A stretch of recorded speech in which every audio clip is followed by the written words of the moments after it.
has also been a supporter of previous conference and also this conference. So thank you to 4 core supporters. And more importantly, we are hosted here by the American Alpine Club that's put a lot of energy and effort into this.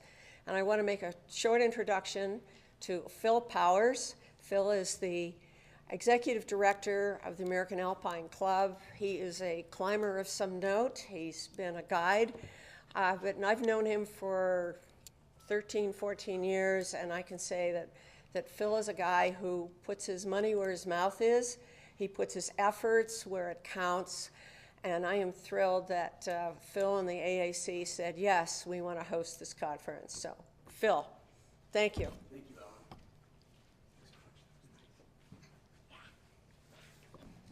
Ellen. Let me reiterate those thanks, not to me, but the other thanks, to everyone who helped make this conference possible. And I'm struck often in rooms like this or in Washington, D.C., when I might be speaking with administrators in the Department of Interior or across the road at some conversation about a climbing management plan. I'm struck by the fact that we often debate hard and even fight on the issues that matter most to us in mountain conservation. But then we take a step back and we look around and we realize that those fights are just about finding the best possible outcome. Those debates are just about finding the best result for us as recreators and the mountains themselves. The moniker we use at the American Alpine Club is that our goal is healthy climbing landscapes. Embedded in that is the concept that those landscapes are healthy ecosystems, healthy, vibrant, sustainable places, but places we can also visit, but places we can also spend our time. And I'm struck by the fact that as we debate the management plans and policies that govern these precious locations around the world, we might argue, we might fight, but ultimately we're all partners. Whether it's the land management agencies and personnel, whether it's the private landowners, whether it's the nonprofit institutions that care about the land, whether it's the NGOs around the world, or the for-profit corporations that give us the tools we need to get outside. We're all partners in the same endeavor, and that endeavor is to help create and maintain healthy climbing landscapes around the world.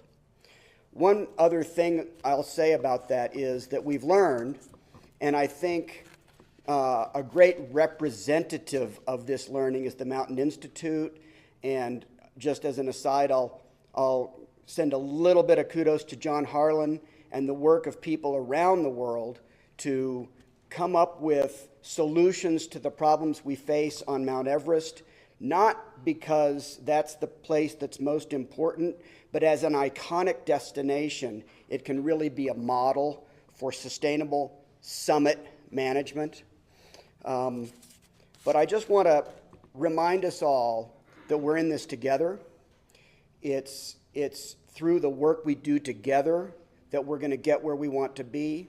And it's most importantly, I think, through a reliance on the knowledge of the people on the ground in the local regions, because that's where the knowledge is most important in terms of what's going to work in that particular place.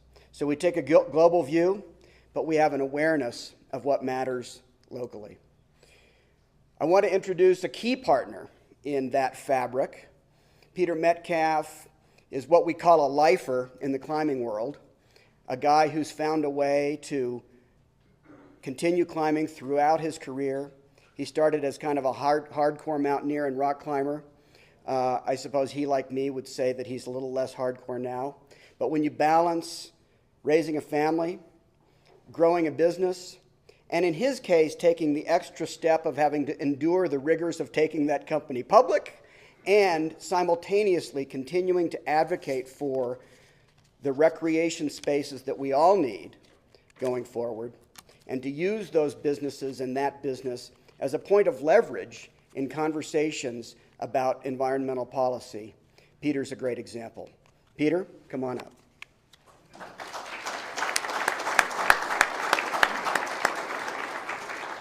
Thanks, Phil.